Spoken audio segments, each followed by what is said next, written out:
ঘুরতে ঘুরতে একটি দোকান পেয়ে গেছি। দোকানের নামটা হলো রঙিন হাড়ি। যারা মান্ডা মুগদা এলাকাতে থাকেন, বিশেষ করে মান্ডাতে, তারা কাজিন এবং সবাই মিলে উদ্যোক্তা হওয়ার চেষ্টা করছেন এবং 5 বছর ধরে তারা তাদের হোমমেড খাবার এবং বিভিন্ন রকম লোভনীয় পিঠাগুলো বিক্রি করার চেষ্টা করছেন। আসসালামু আলাইকুম। আমরা আছি হচ্ছে আমাদের সব কাজিনরা মিলে একসাথে আমাদের দোকানে। আমাদের ভাইয়া অবশ্যই নাম বলছে, আমাদের হচ্ছে রঙিন হাড়ি। তা আমাদের একদম সব কিছু কালারফুল। একমালাই হচ্ছে 120 টাকা পিস, লেমন হচ্ছে 100 টাকা পিস, আর ভ্যানিলা হচ্ছে 100 টাকা পিস। আমাদের টাপ কেক আছে, চকলেট টাপ কেক, এগুলো হচ্ছে 150 টাকা পিস। এগুলো হচ্ছে 150 টাকা পিস। এখানে আজকে আমি একটা কেকও রেখেছিলাম, যদি কেউ নেয়। এটা হচ্ছে 500 টাকা, হাফ পাউন্ড। এখানে আমাদের কিছু জার কেক আছে, তিরামিসু আছে। এখানে আমাদের রেড ভেলভেট কেক আছে, এটা হচ্ছে বাটার ক্রিম ফ্রস্টিং। তারপর হচ্ছে আমাদের এখানে ছোট একটা টাপ কেক আছে, এটা হচ্ছে 80 টাকা, চকলেট ওভারলোডেড একদম। এটা আছে আমাদের ব্লুবেরি কেক। এখানে মিনি পিৎজা আছে, এটা হচ্ছে 50 টাকা পিস, আর এটা হচ্ছে 80 টাকা পিস, এটা বড়টা। আর এখানে রোল আছে, চিকেন রোল, এটা হচ্ছে আপনার 50 টাকা পিস। তারপর এটা চিকেন ডোনাট, এটা হচ্ছে 60 টাকা পিস। পাটিসাপটা ছিল প্রায় শেষ, আলহামদুলিল্লাহ, এটা ছিল 50 টাকা পিস। খুবই স্পেশাল এটা হচ্ছে খিরসা দিয়ে তৈরি। আমাদের আন্টি বাসায় নিজ হাতে খিরসাটা তৈরি করেছে। চুড়ি দেখছি এখানে ঝুলিয়ে রাখা হয়েছে, কেন? স্পেশাল একটা জিনিস আপনারা এখানে দেখতে পারেন এই সাইডে।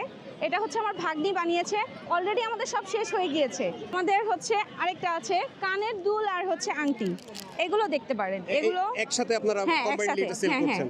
নামটা চুজ করেছে আমি আর আমার ভাগ্নি। আর ডেকোরেশন সম্পর্কে ওর একদম খুবই ভালো আইডিয়া। এই ঘুড়ি টুড়ি হাবিজাবি সব ও করেছে। এই যে এই হাড়িগুলো দেখতেছেন, ও নিজ হাতে কাজ করেছে। চুড়ি এখানে প্রাইস দেয়া আছে, এটা হচ্ছে 200 টাকা। এখানে এটা কি হোমমেড? হ্যাঁ, এটাও হোমমেড, এটারও সেল হয়। 4টা পেজ আছে আমাদের। একটাতে হচ্ছে আপনার ব্লক বাটিকের 3 পিসের অর্ডার নেওয়া হয়। আমার হচ্ছে কেকের বিজনেস, আমার এই কাজিনের হচ্ছে হোমমেড ফুডের বিজনেস, আর আমার ভাগ্নির হচ্ছে এই হ্যান্ডমেড প্রোডাক্টের বিজনেস। অথেন্টিক সব খাবার। এই যুগে হলো সব কিছুই ভেজাল, তাই ভেজাল মুক্ত রাখার জন্য আমরা নিজেদের ফার্মের গরুর থেকে দুধ নিয়ে সেই মানে খিরসা তৈরি করেছি। খিরসা তৈরি করে আমরা খিরসায় হলো চিতই পাটিসাপটা পিঠা তৈরি করেছি। একটা খেয়ে ট্রাই করতে পারেন। আর নারিকেল, সেটাও কিন্তু আমাদের গাছেরই, কোনো ফরমালিন নাই। এই যে দেখতে পাচ্ছি আমরা, কালারটাও মানে একটা গুড়ের কালার এসেছে। একটু টেস্ট করে দেখতে চাই। চমৎকার টেস্ট এবং খেজুরের গুড়ের একটা ফ্লেভার আমরা এখানে পাচ্ছি। আমার কাছে ভালো লেগেছে। বাদবাকি ডিসিশন আপনাদের উপর, যে আপনারা সংগ্রহ করবেন কিনা। আমার মনে হয় ভালো লাগবে। দোকানের প্রতিটি খাবার তো আমার কাছে আনকমন লেগেছেই। আমার কাছে যেই বিষয়টি আমি খুব বিস্মিত হয়েছি, বর্তমান জামানায় দেখায় যায় না যে পারিবারিক বন্ধন।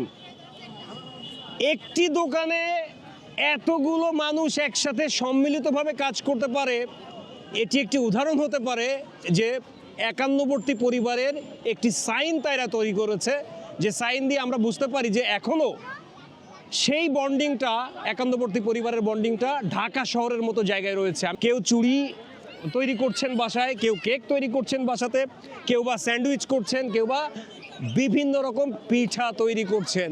এটা খুবই ভালো লেগেছে আমার কাছে।